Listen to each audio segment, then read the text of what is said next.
एक बार सुनैना अपनी 2 साल की बेटी छुटकी को बहुत प्यार से बोतल से दूध पिला रही थी।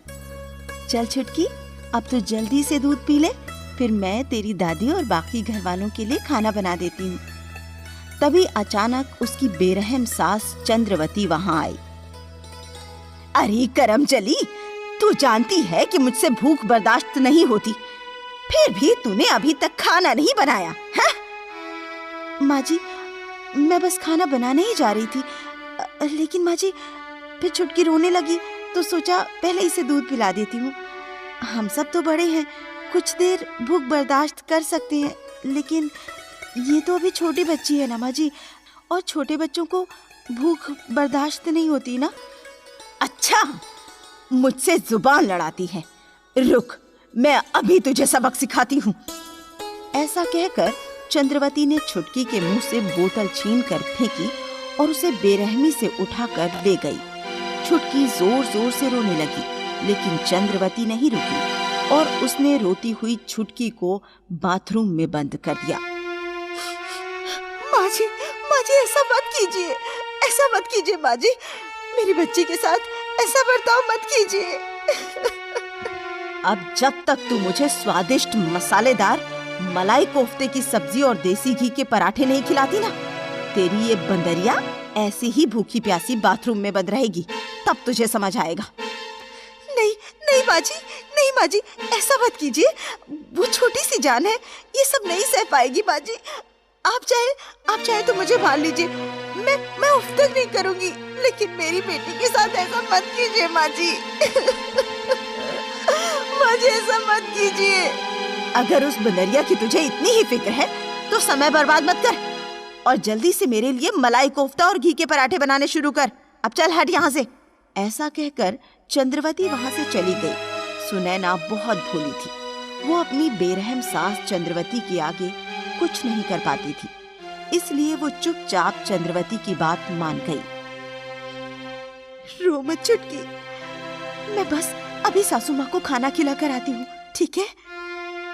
कुछ समय बाद सुनैना चंद्रवती के लिए खाना बनाकर लाई। छुटकी अभी भी वैसे ही बहुत जोर जोर से रो रही थी। अरे जल्दी आ, मुझे बहुत जोर से भूख लगी है। सुनैना ने जल्दी से चंद्रवती के आगे खाना परोसा और फिर वो जैसे ही पलटकर छुटकी को बाथरूम से निकालने के लिए जाने लगी, चंद्रवती ने उसे रोकते हुए कहा, अभी नहीं, जब तक मेरा खाना खत्म नहीं होता तेरी बंदरिया बाथरूम में ही बंद रहेगी। लेकिन माँ जी, लेकिन कुछ नहीं, चुपचाप खड़ी रह। सुनैना चुपचाप वहीं खड़ी रही और चंद्रवती का खाना खत्म होने का इंतजार करने लगी। तभी सुनैना के ससुर मदन लाल घर आए।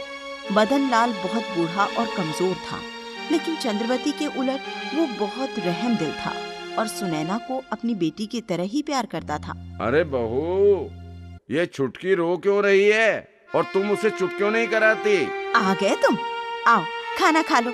आज मैंने अपने पसंदीदा मलाई कोफ्ते बनवाए हैं। अरे पर छुटकी रो क्यों रही है? उसे कोई देखता क्यों नहीं? और वो है कहाँ? ये आवाज कहाँ से आ रही है? अजय, उसकी चिंता छोड़ो तुम, उसकी वजह से आज बहुत देर से खाना मिला है, इसलिए अब जब तक मैं खाना नहीं खा लेती वो बाथरूम में बंद रहेगी और कोई उसके पास नहीं जाएगा। ये सब क्या है चंद्रवती? तुम 2 साल की बच्ची के साथ ऐसा कैसे कर सकती हो? उम्र 2 साल हो या 200 साल, चंद्रवती के आगे किसी की नहीं चलती और तुम्हारी तो बिल्कुल भी नहीं, इसलिए मेरे सामने से हटो, मेरा खाना हो गया। माँ जी, क्या अब मैं छुटकी को बाथरूम से निकाल सकती हूँ? जो मर्जी करो। चंद्रवती के ऐसा कहते ही सुनैना दौड़ती हुई गई और उसने छुटकी को बाथरूम से निकालकर अपने सीने से लगा लिया। सीने से लगते ही छुटकी ने रोना बंद कर दिया। सुनैना बहू, तुम्हारी सास का तुम्हारे और छुटकी के साथ ऐसा बर्ताव देखकर मुझे बहुत बुरा लगता है, लेकिन मैं भी मजबूर हूँ। तुम तो जानती हो मेरी इस घर में बिल्कुल नहीं चलती और तुम्हारे पति को भी नौकरी के लिए तुमसे और छुटकी से दूर भोपाल रहना पड़ता है। लेकिन इससे भी ज्यादा दुख की बात यह है कि अगर वो आज यहाँ होता भी तो भी वो अपनी माँ का ही साथ देता। आप मेरी चिंता मत कीजिए ससुर जी, मैं ठीक हूँ, आप अपने स्वास्थ्य का ध्यान रखिए। अरे बहू, मेरे स्वास्थ्य की चिंता छोड़ो, मुझे तो इतनी बीमारियां हो चुकी हैं कि मैं आज नहीं तो कल इस दुनिया से चला ही जाऊंगा। मुझे तो तुम दोनों की चिंता होती है कि मेरे जाने के बाद चंद्रवती तुम्हारे साथ कैसा बर्ताव करेगी। ऐसे ही बहुत दिन बीत गए और चंद्रवती सुनैना पर जुल्म करती रही। फिर एक दिन अचानक सुनैना के ससुर मदन लाल की तबीयत बहुत बिगड़ गई। उसने चंद्रवती और सुनैना को अपने पास बुलाकर कहा, चंद्रवती, मैं जानता हूँ तुम सुनैना को पसंद नहीं करती और हमेशा उसके साथ गलत व्यवहार करती हो। इसलिए मैंने सुनैना के भविष्य को सुरक्षित करने के लिए एक फैसला किया है। कैसा फैसला?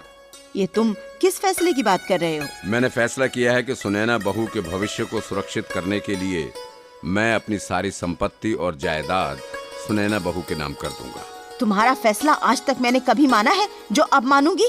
मैं जानता हूँ तुम यही कहोगी, इसलिए मैं पहले ही सारी कानूनी कार्रवाई कर चुका हूँ और अपने वसीयतनामे में मैंने सुनैना बहू को अपना उत्तराधिकारी घोषित कर दिया है। नहीं, मैं ऐसा नहीं होने दूंगी। अब तुम कुछ नहीं कर सकती, जो होना था वो हो चुका है। ऐसा कहते ही मदन लाल ने आखिरी सांस ली और दुनिया को छोड़कर चले गए और जाते जाते सुनैना को अपनी सारी जायदाद की मालकिन बना गए।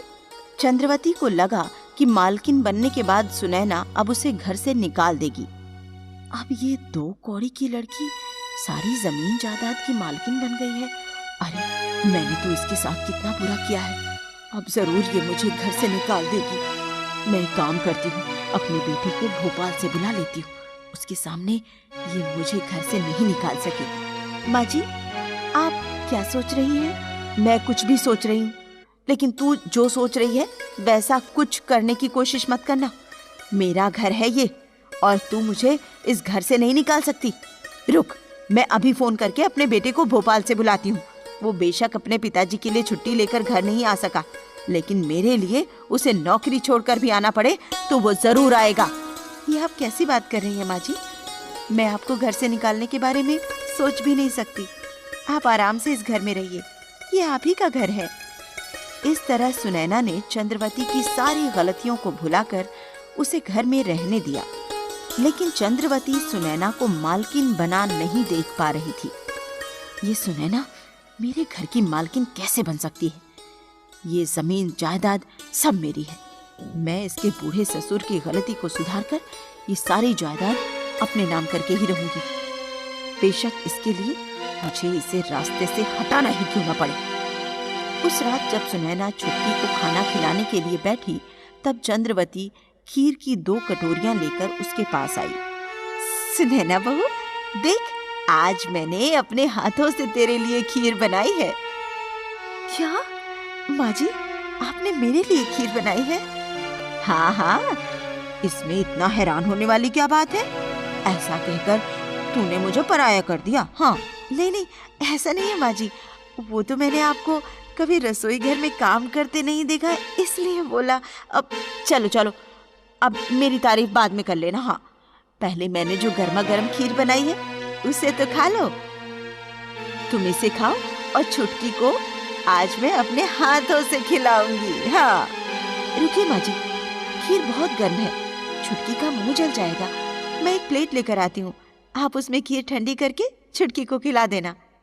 ये कहकर सुनैना जैसे ही रसोई घर में प्लेट लेने आई तो उसने देखा कि खीर के पतीले के पास एक चूहा मरा पड़ा था और पास ही जहर की खाली शीशी रखी हुई थी। ये देखकर सुनैना समझ गई कि चंद्रवती ने उसे और उसकी बेटी को मारने के लिए जहर वाली खीर बनाई है। दूसरी तरफ चंद्रवती सुनैना का इंतजार किए बगैर छुटकी को जहर वाली खीर खिलाने लगी। तभी सुनैना ने आकर कटोरी को हाथ मारकर गिरा दिया। माँ जी, मुझे आपसे ये उम्मीद नहीं थी। आपने आज तक मुझ पर कितने जुल्म किए, मुझे कितना बुरा भला कहा और मैं आपकी उन सारी बातों को नजरअंदाज करती रही। ससुर जी ने मुझे इस जमीन जायदाद का मालिक बना दिया, उसके बाद भी मैंने आपके साथ बुरा बर्ताव नहीं किया, लेकिन आज आपने मेरी छुटकी को जहर वाली खीर खिलाकर मारने की कोशिश की। ये मैं बिल्कुल बर्दाश्त नहीं कर सकती। इसलिए इस घर की मालकिन होने के नाते मैं आपको आज्ञा देती हूँ कि आप अभी इस घर से निकल जाइए। तुमसे पहले ये मेरा घर है, तुम मुझे।